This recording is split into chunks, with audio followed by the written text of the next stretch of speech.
going on? Today I'm making crawfish bread. I don't recall ever having crawfish bread. I've never made it, but I saw pictures of it and it looks really good. Seems pretty easy to make, so I'm following a recipe by Emeril Lagasse today. I don't actually have his cookbook, but I found it online on his website. I did search the 2 Louisiana cookbooks that I own and I couldn't find it in there, but Emeril's recipe looks really good, so I'm ready to go. His recipes, of course, usually call for, I've only made one other recipe by him, and it was some Natchitoches pies. But I do have this Emeril's essence that I made probably 7 or 8 years ago to make that one Natchitoches pie, meat pie dish. But I think this is probably too old, so I'm going to go ahead and remake it. So I've got everything I need here to do that, to make some fresh Emeril's essence. And I've got all the vegetables and cheese and stuff back here. And one thing I don't have is Creole mustard. So I got some spicy brown mustard instead. So what I got to do first is go ahead and make Emeril's essence.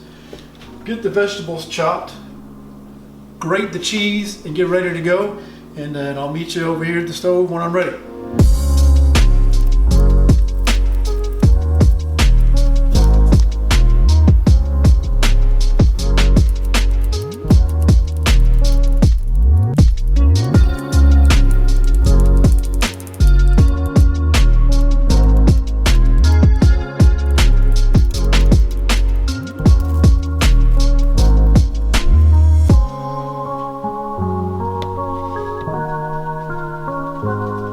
Okay, so the hardest part's done. I've got all the vegetables chopped. I'm about to throw those on the skillet in some butter and saute those.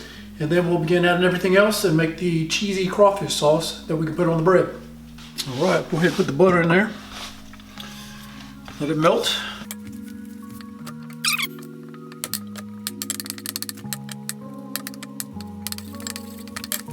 Go ahead and add the vegetables. Just got to cook these until I think the onions start to brown a little bit on the edges and we start to wilt a little bit, and then we can move to the next step. You know what's funny is last time when I made the crawfish enchiladas, my family was out of town, I was by myself. Well, it just so happens they're out of town again and I'm making this and I'll be the only one to have the leftovers. Maybe there'll be a little bit left when they get back, I don't know. But, well, my kids wouldn't eat it anyway. But you know, I just looked at these crawfish tails and it says Riceland crawfish. Certified Cajun, cleaned Louisiana crawfish tails. And you know what's funny? Riceland, the town I grew up in is called Raceland, so it's only one letter off of being from where I'm from. Really, I don't know where they were made at. Eunice, Louisiana, I've been there. Interesting. Thanks, Riceland.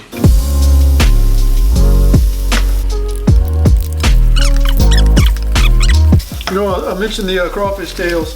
They say certified Cajun. Well, I'm certified hungry right now. It's 1:30 and I hadn't had lunch yet, so it's gonna be good. This is Louisiana tails. And I need a few of these inferior Chinese tails to make up a pound. I gotta add some more seasonings. Some more salt. And cook these down. I'll cook this for a little while and I'll come back to you whenever I'm ready to move on to the next step. Okay, this is done. I gotta set it aside and let it cool, so I'm gonna dump it into this bowl right here.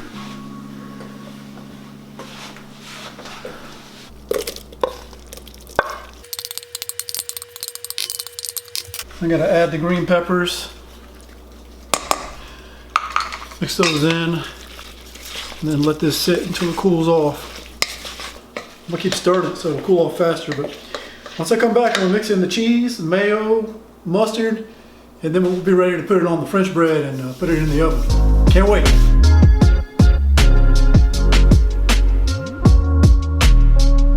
Okay, I think it is cool enough. So now it's time to add in the mayonnaise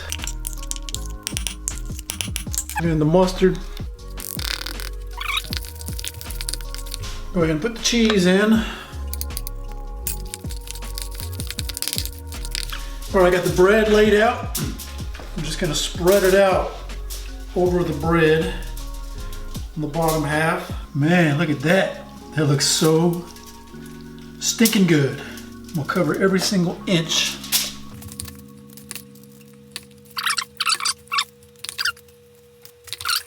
Man, this just looks, I can't even explain to you how good this looks. Just look at it. Taste that stuff right there. Mmm, goodness gracious. Ça, c'est bon.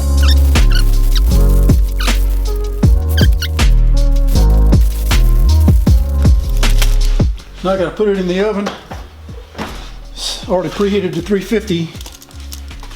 And sit that for 25 to 30 minutes.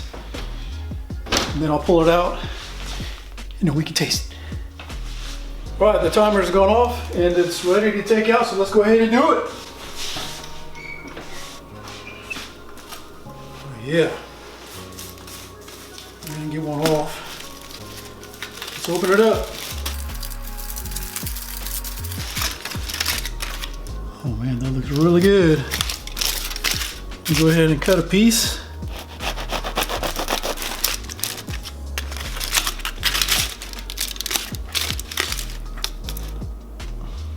It does look good. Filling. This is gonna be a little messy, I think. Yeah, I'm not really sure how to eat it. It's a little too tall to, I don't know, let me try to just take a bite out of it like a sandwich.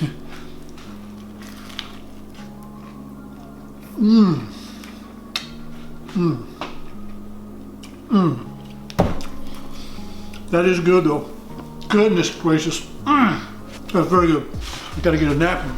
Definitely need to get Emeril Lagasse's cookbooks and start cooking some stuff out of his books as well.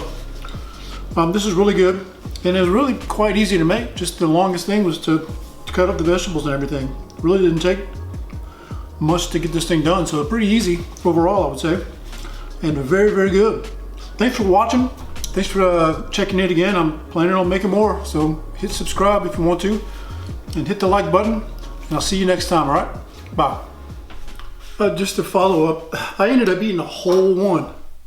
The whole thing. I don't know how, but I just kept on eating. It was so good. I don't think you're supposed to eat that much in one go. It seems like it'd be like some kind of appetizer or snack. From what I've read, apparently it's a popular thing to get at Jazz Fest. They make it at Jazz Fest, or different vendors do. And but anyway, I'm really impressed by it. It was really good, and I will totally make it again.